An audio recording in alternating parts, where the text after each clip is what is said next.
Selamat datang di channel saya. Pada kali ini saya akan membacakan cerpen saya berjudul Burung-burung dalam kepala, ditulis oleh Darjo Prastya.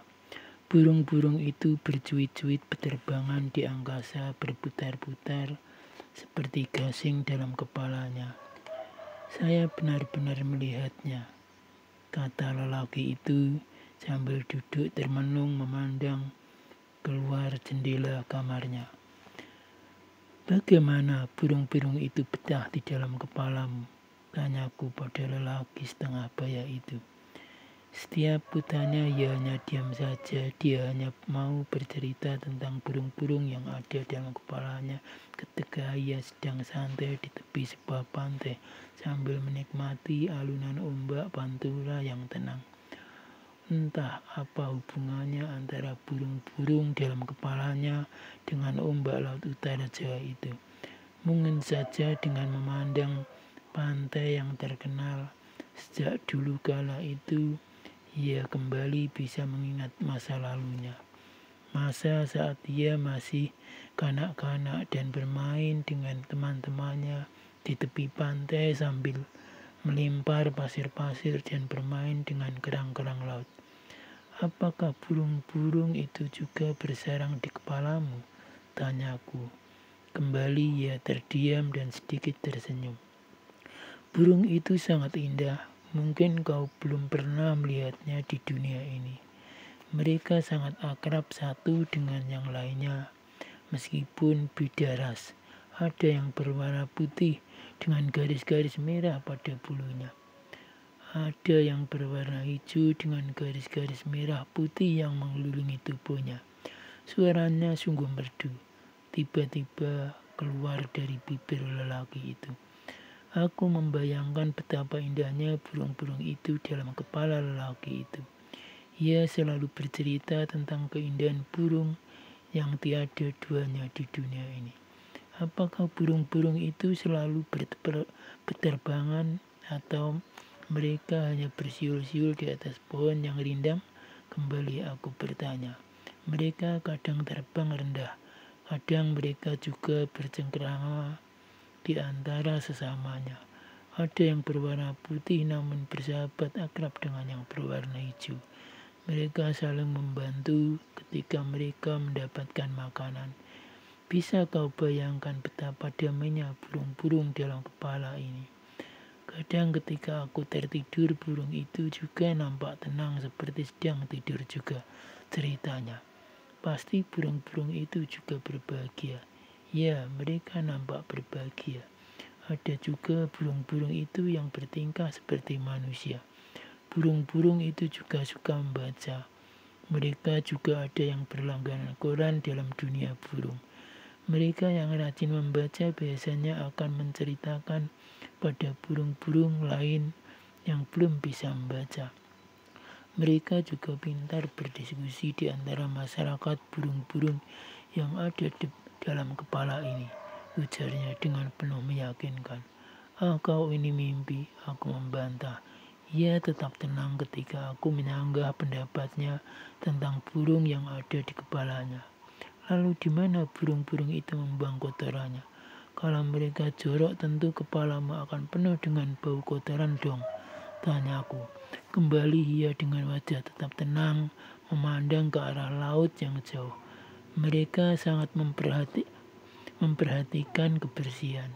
Burung-burung itu tak mau membuang kotoran sembarangan. Mungkin mereka lebih memahami kebersihan dari manusia. Coba kau lihat di tepi-tepi pantai ini, kau banyak melihat kejorokan manusia yang membuang kotorannya di sembarang tempat. Di tepi-tepi laut sehingga bau menyengat itu mengganggu orang-orang yang akan menikmati keindahan pantai. Nampaknya manusia itu lebih sulit diatur. Mereka juga banyak yang jorok. Berbeda dengan masyarakat burung-burung yang ada dalam kepalaku, mereka paham apa yang harus mereka lakukan. Mereka selalu menjaga diri agar tak saling mengganggu, jelasnya. Kembali ia seperti sedang tersenyum-senyum sendiri Mungkin ia sedang merasakan burung-burung dalam kepalanya itu sedang menikmati keindahannya. Dalam masyarakat burung pun tak ada yang korupsi. Mereka bukanlah tipe makhluk yang mudah tega ketika melihat yang lain menderita. Berbeda dengan manusia yang kalau punya kesempatan sering malah mecundangi manusia lain, meskipun mereka harus celaka. Masyarakat burung di kepalaku lebih tahu diri. Mungkin saja jika kau bisa ada di sana, hidupmu akan lebih tentram. Mungkin saja jika kau bisa membandingkan kehidupan masyarakat burung dalam kepalaku, kau akan segera ingin pindah dari dunia ini, katanya. Aku seperti merasakan sebuah keindahan kehidupan yang luar biasa di kepala lelaki itu. Namun apa yang aku sering dengar tentang lelaki yang ada burung-burung dalam kepalanya itu sering mengatakan bahwa ia adalah lelaki yang gila.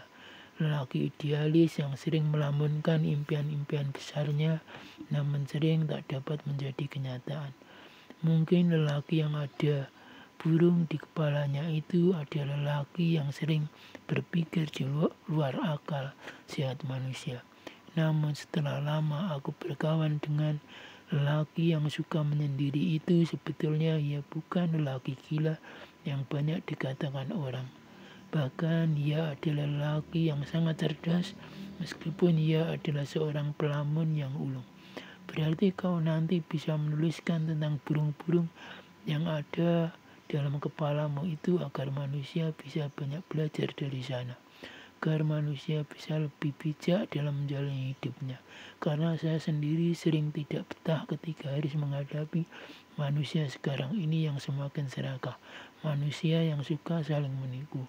Sepertinya manusia harus diajari burung-burung itu tentang karakter yang baik, kataku, mengusulkan pada lelaki cerdas yang sering dikatakan gila itu. Itulah yang banyak terjadi sekarang ini pada masyarakat manusia. Mereka sering menganggap dirinya paling benar. Mereka lebih banyak mengandalkan egonya dan sering mecundangi yang lainnya. Coba kau lihat bila kau menonton berita-berita di televisi, berapa banyak para pejabat yang terseret kasus korupsi. Bahkan dari 50 anggota DPR hanya satu yang tak korupsi. Bukankah ini sudah sangat di luar akal sehat kita? Di mana nurani mereka? Kata lelaki setengah bayi yang sebenarnya ia lebih banyak diam itu. Lelaki dengan burung-burung yang ada di kepalanya itu lebih sering mematikan pesawat televisinya bila yang ia saksikan ada keberterian hidup atau berita-berita yang membuat hatinya tak tentram. Karena lelaki itu pikir berita-berita yang buruk hanya akan menjadi virus negatif dalam pikiran yang bisa menyebabkan berbagai penyakit dalam pikiran maupun dalam tubuh.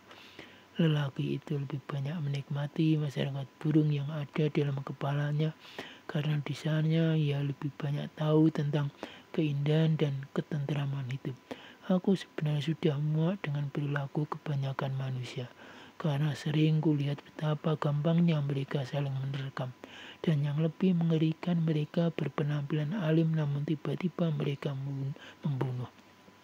Ucapan-ucapan para politikus pun sering banyak hanya pura-pura. Untuk menipu itu akan merusak kehidupan, tegasnya ketika melihat apa yang sering terjadi dalam lingkungannya akhir-akhir ini. Kapan ya aku mempunyai burung-burung dalam kepalaku sepertimu? Tanyaku. Lelaki itu kembali terdiam. Mungkin ia tak mendengar, mungkin saja ia mendengar, namun sedang tak fokus dengan apa yang kukatakan. Mungkin juga ia sedang terpesona dengan keindahan burung-burung dalam kepalanya.